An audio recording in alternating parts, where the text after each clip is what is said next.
নামাজে অনেক সময় রাকাত ভুলে গেলে করণীয় কি? অনেক সময় 3 রাকাত পড়লাম নাকি 4 রাকাত ঠিক মনে থাকে না।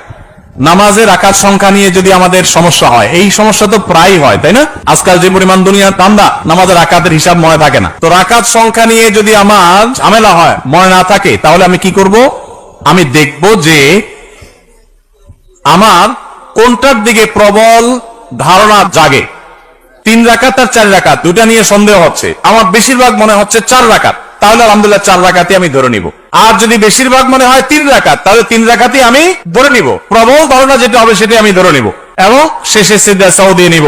আর যদি আমার 3 এবং 4 এর মাঝখানে আমি দাঁড়ায় থাকি, 50-50, 3 এর দিকেও মন আগায় না, 4 এর দিকেও মন আগায় না, 2 এর দিকেও মন আগায় না, আবার 3 এর দিকেও মন আগায় না, এরকম যদি হয় তাহলে কোনটা ধরে নিব? পরিষ্কার হাদিসে নবী সাল্লাল্লাহু আলাইহি ওয়াসাল্লাম নির্দেশনা রয়েছে ব্যাপারে। যেমন 3 আর 4 নিয়ে যদি ডাউট হয় এবং 50-50 থাকেন, মাঝখানে দাঁড়ায় আছেন, কোন দিকে মন টানে না, তাহলে আপনি 3 ধরে নেবেন। 3 ধরে নামাজ শেষ করবে, শেষে সিজদা সাও দিয়ে দিবেন, বাস নামাজ হয়ে যাবে ইনশাআল্লাহ। সমাজে কিছু মানুষ বিপদে পড়ে এনজিও গুলো থেকে লোন নিয়ে বিদেশে যায়, জায়গা ক্রয় করে অথবা ঘরবাড়ি করে, এক্ষেত্রে করণীয় কি? এনজিও গুলো 14% হারে সুদের টাকা দেয়। আমরা যখন বাইরে যাই, বিশেষ করে উন্নত দেশগুলোতে যাই, তখন বাংলাদেশি প্রবাসী ভাইরা জিজ্ঞাসা করে, ভাই এখানে হাউস লোনের জন্য ব্যাংকগুলো থেকে এত কম নামমাত্র সুদে টাকা দেয় যে বলার মতো না, এই লোভ ছাড়া যায় না। একেবারে লোন দেয় নামমাত্র মূল্যে, একদম ফাওয়া বলতে গেলে। তো সেটা জায়েজ হবে কিনা? উত্তর একই, সুদ আল্লাহর জমিনে সবচেয়ে ভয়াবহ হারাম।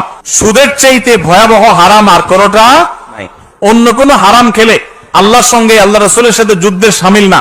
সুদের ভয়াবহতা এত বেশি, সুদের কারবার করার আল্লাহ রাসূলের সাথে যুদ্ধ ঘোষণা দেওয়ার শামিল। এজন্য ভাইরা, বিদেশি এনজিও গুলো বা দেশি অনেক এনজিও আছে যারা গ্রামে গ্রামে সুদি লোন দেওয়ার জন্য তারা হন্যে হয়ে মানুষ খোঁজে, আছে না নাই? কিস্তিতে টাকা দেওয়ার জন্য হন্যে হয়ে থাকে। আপনারা একটা জিনিস খেয়াল করবেন, আপনার অন্য কোনো বিপদে তাদেরকে পাবেন না, কোনো বিপদে তাদেরকে পাবেন না। আপনার ছেলেটা অসুস্থ, তারা আপনার ছেলেটাকে নিয়ে সেবা করে চিকিৎসা করায় দিছে কোনো স্বার্থ ছাড়া, এগুলো নরমালি খুব একটা পাবেন না। কিন্তু দেখবেন তারা কিস্তিতে লোন দেওয়ার জন্য পিছিয়ে পিছিয়ে ঘুরে। কারণ এরা জেনে হোক আর না জেনে হোক শয়তানের দোসরের ভূমিকায় অবতীর্ণ হয়েছে। এই সুদের জাল গোটা পৃথিবীতে বিছানো হয়ে গেছে। গোটা পৃথিবীর অর্থনীতি দাঁড়িয়ে আছে সুদের উপরে। আমরা বক্তব্য দিচ্ছি, কিন্তু আমরা জানি যে আমাদের আষ্টে পৃষ্ঠে সুদ আমাদেরকে ঘিরে আছে। কিন্তু ভাইরা আমার, ঠান্ডা মাথায় জেনে শুনে বিদেশ যাওয়ার জন্য হোক, ঘরবাড়ি করার জন্য হোক, ব্যবসা সম্প্রসারণের জন্য হোক, সুদের কারবারে কোনো মুসলমান জড়াতে পারে না, এটা হারাম। আল্লাহ তাআলা আমাদের এই হারাম থেকে বেঁচে থাকার তৌফিক দান করুন। সুদের টাকা দিয়া অনেক কিছু করে ফেলতে পারেন, কিন্তু সুখের মালিক আল্লাহ তাআলা। তিনি আল্লাহ তাআলা আপনাকে এই হারাম দিয়ে কখনো আরাম দিবেন না। এজন্য সুদকে না বলার মতো ঈমান শক্তি থাকতে হবে।